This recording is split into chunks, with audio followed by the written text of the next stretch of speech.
I'm J.R. Church. Welcome to today's webcast. Do you remember the assassination of the Hamas terrorist chief Mahmoud al-Mabhouh in Dubai? I think it was in Dubai, as he entered his hotel. Well, the officials in the Arab kingdom knew that it had to be Israeli Mossad, a hit by Israel. And he was very angry and upset over that. And in fact, he caught on security cameras, caught the pictures of those who assassinated this terrorist leader, or the chief of Hamas.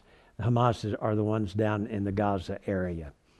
And they found the passports to all of these, and they were all Israeli passports, but they were Israeli names of people who were living in Israel with European passports, and they were not involved. In other words, the terrorist stole the identity of these Jewish people in order to use their identity for passports, creating fake passports, going into Dubai and killing Mahmoud Mabhouh.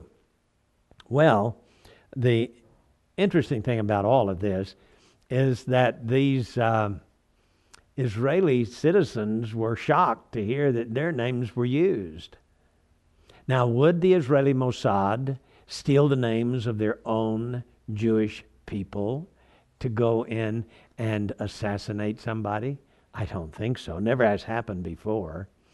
But here's an interesting article from Al-Quds Al-Arabi. This is an Arab news source. Reuters, citing this Al-Quds Al-Arabi news source, quoted Hamas official Mahmoud Nasser as saying that Jordanian and Egyptian intelligence agencies had probably tracked Mabhouh prior to his assassination. In other words, it could have been almost anybody in the Arab world. The Palestinians, of course, are the, shall we say, the most suspicious. It would seem to everyone, according to the articles I have read, that those who killed Mabhouh would also like to give Israel a black eye for it, you know. So they used Israeli passports. Well, Nasser, this Hamas official, told the newspaper there was evidence showing that Mabhouh had been targeted by moderate Arab countries because he had handled sensitive information concerning the activities of Hamas and other Islamist elements. He added that the assassination may have been carried out earlier than planned. So here is a Hamas spokesman saying that he does not believe Israel was at fault, that Israel is guilty. He believed that some moderate Arab countries had him killed. Additionally, an interview with Hamas's Al-Aqsa radio station from Damascus, Nasser confirmed Israeli claims that his boss had supplied weapons to Palestinian terrorists. Nasser said Mabhouh, quote, never stopped thinking about how to fight the Israeli occupation by supplying quality weapons to the Palestinian fighters. The aide also described how al-Mabhouh celebrated killing 2 Israeli soldiers in the mid-1980s by standing on one of the corpses. So if the Israeli Mossad did kill him, they certainly were within their right to do so. Meanwhile, on Tuesday, the National reported that Dubai police requested FBI assistance. Oh, that's from the United States, in investigating the assassination of Mabhouh. The UAE, that's the United Arab Emirates, based English newspaper reported that the U.S. investigators will be charged with probing the ties between the suspects, which have been named in the murder, and their prepaid credit cards, most of which were issued by the same Iowa bank, Meta.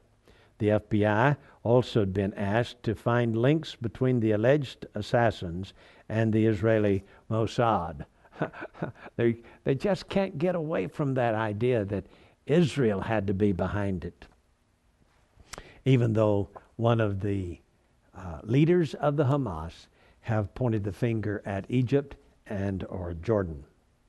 Now, there was a council held in Damascus a few days ago, a three-party meeting. And this also comes from the Arab press, Al-Quds Al-Arabi. And this article says, and this comes from The National, okay? The three-party meeting that took place in Damascus on Friday, gathering the Syrian president,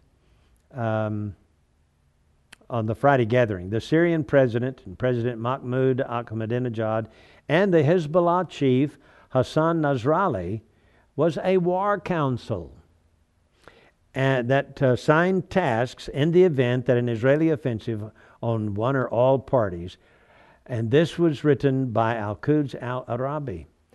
In other words, the meeting that took place a few days ago in Damascus between Syria, the Syrian president, Bashar Assad, and Ahmadinejad, and Nasrallah, the Hezbollah chief, these three people got together and laid out a contingent plan for how they would assign tasks in the event of an Israeli offensive if Israel were to make war against any one of those three.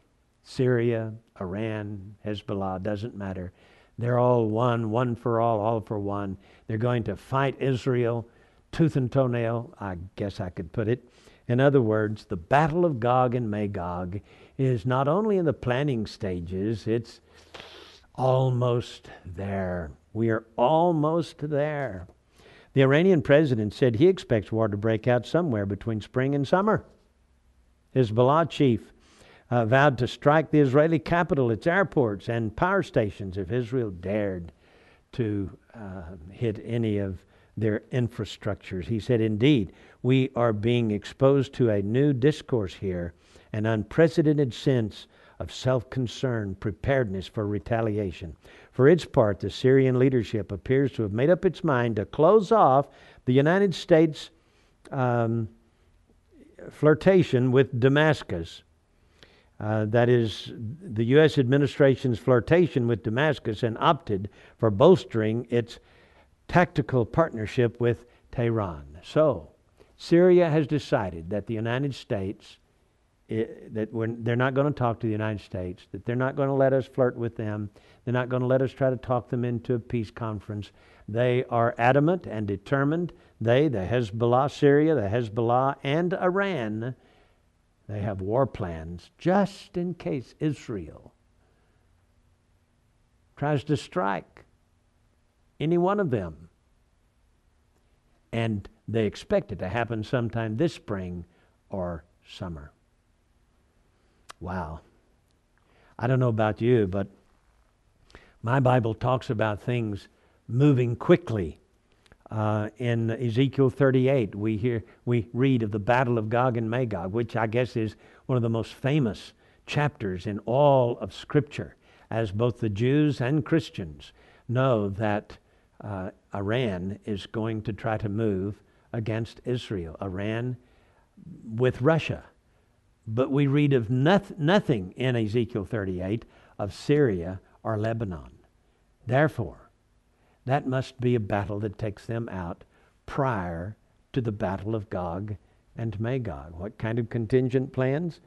Well, first of all, there won't be a Damascus to contend with.